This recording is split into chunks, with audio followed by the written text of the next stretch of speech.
चंदन चौका पुराइले कोसी भरवाइले हो छठ माई हाथ जोड़ी करी ले पूजनवा हमार घरे आई जाइती हो ए छठ माई हाथ जोड़ी करिले पूजनवा हमार घरे आई जाइती हो जोड़े जोड़े दौरा सजाइले सुपवा गाइले हो ए छठी माई गंगा जल कोसिया भराई हमारे घरे आई जाइती हो ए छठी माई गंगा जल कोसिया भराई हमारे घरे आई जाइती हो जोड़े जोड़े कोसिया मनाइले चननी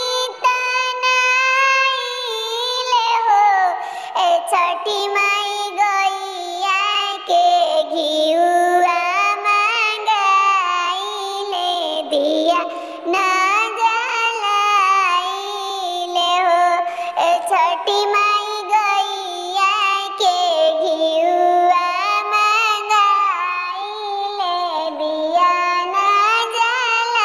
जलाइले हो हमारे घरे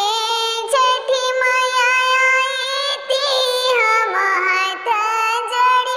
आशीषिया मांगी मोरे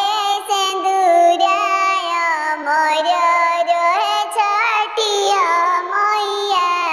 ये वरदान देती मोरे गोदिया में खेलत बालकवा छठिया मैया है वरदान देती